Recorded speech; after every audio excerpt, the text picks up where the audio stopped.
Okay, hello, good morning. This is a little video just to tell you a little bit of tips and tricks that I've actually found out with Pokemon Go. There are two main things that I have found. Rather three things. One isn't so good. One is, I would say, pretty good, and the other one, well, it has been unproven yet. So I'm hoping that people who watch this try it, and I hope it actually gives you more of a chance to actually achieve what you're trying to do. So the first one is the egg hatch. Put it simply, you have to go out to hatch eggs. You have to walk. You know, either 2 kilometers, 5 kilometers. They say 7 kilometers, but I haven't actually found an egg with a 7 kilometer yet. So I'm pretty sure that they're not around. Then you've got the 10 kilometer one. So, okay, so you know how Pokemon Go uses GPS and it also uses Google Maps as well. There's a tiny bit of a delay in correlating between the two when the app is running. So,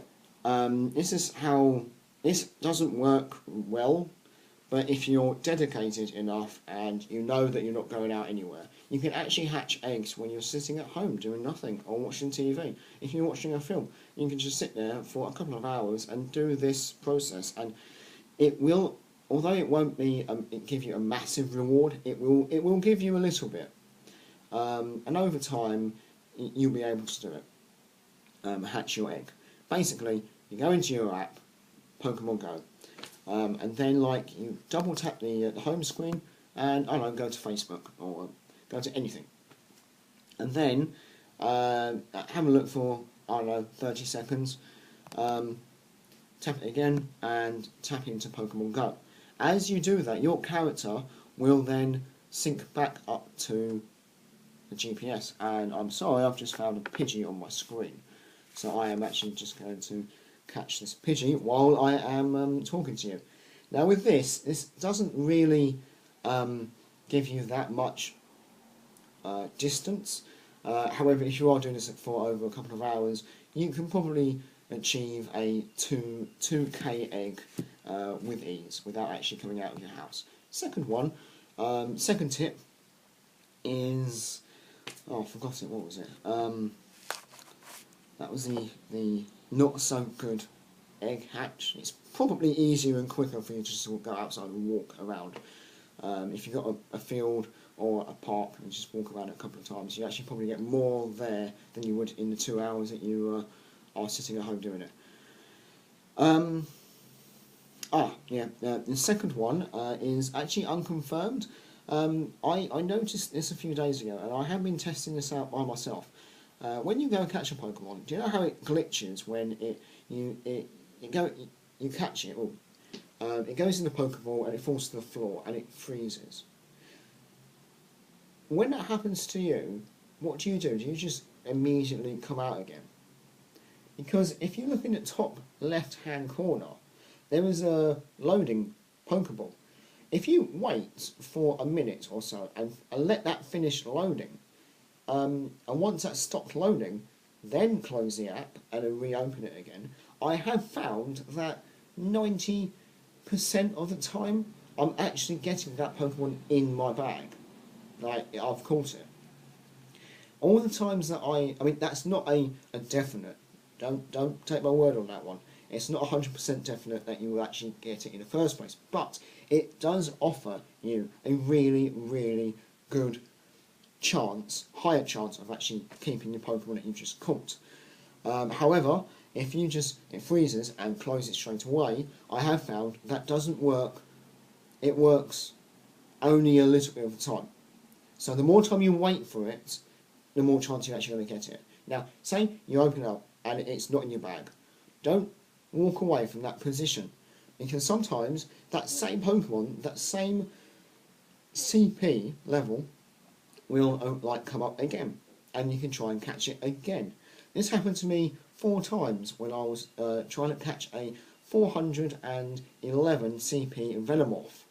I was walking home and I found it, caught threw a Pokeball, froze. 4 times it took. 3 times it froze, and then on the 4th time I managed to find it again and catch it, and it did not freeze. So that is the second tip that I would like to say. Just don't get, don't be impatient with your frozen screen. Let it sit there for a minute, okay? Close it and reopen it. If you haven't got it, look for it again. It will appear. The third and final one is something that is experience. Basically, you have these things called lucky eggs that give you double experience for whatever you're doing. So, Pokestop, 50 experience. If you put the lucky egg on, you get 100 experience for visiting a Pokestop. Okay. With evolving Pokemon, I've found out that, with a Pidgey, it takes 12. Pidgeotto, it takes 50. Now, here's the thing. It takes far more to evolve a Pidgeotto than it does to evolve a Pidgey. So, if you want the all the Pokemon, I would suggest doing it. But if you just want the experience, don't waste 50 on one 500 experience evolution. Catch as many Pidgeys as you possibly can. Work out how many candies you have, and then correlate that between, divide that in the number of Pidgeys you have. So, say like I have 100 and, I'm going to make it easy, I've got 120 Pidgey candies, and I have 10 Pidgeys. Okay? So, what that would mean is my 120 Pidgey candies can evolve 10 Pidgeys, and I have 10 Pidgeys. Now, if you evolve them all then, you'll get 5,000 experience, okay? You put a lucky egg on it, and you'll get 1,000 experience every single time you evolve it. So you won't get 5,000, you'll get 10,000 experience, and that is insane, particularly if you're lower levels. I've done it twice now. The first time I managed to have 17,000 in one hit, and when I realised I actually had, because I put a lucky egg on by mistake, and then I just evolved all my Pokemon. Then I realised that actually that is a really good idea. I've got 17,000. I then did it a second time with that in mind, and it's great because the longer you wait, the more Pokemon and more experience you'll end up getting for your half an hour. So I waited until I had 25 Pokemon to evolve, and it works for anything. You can evolve anything. As long as you have a Pokemon to evolve, that will give you 1,000 experience. So if you've got 30 Pokemon, it will give you 30,000 experience. I did it with 25. Got myself 25,000 experience. That is by far the best trick and tip that I've actually been able to find out so far. I'll let you guys know if I find anything else. But right now, I'm going to go out and actually go and play some Pokemon. Like I said, I've got a few errands to run, so I'm going to go out there and actually try and film myself playing Pokemon while I'm actually doing real life things. So I will catch you guys later. Thank you for watching, and I hope these have kind of helped you a little bit. If not, I'm sorry.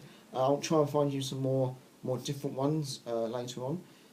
Yeah, thank you very much, and see you later.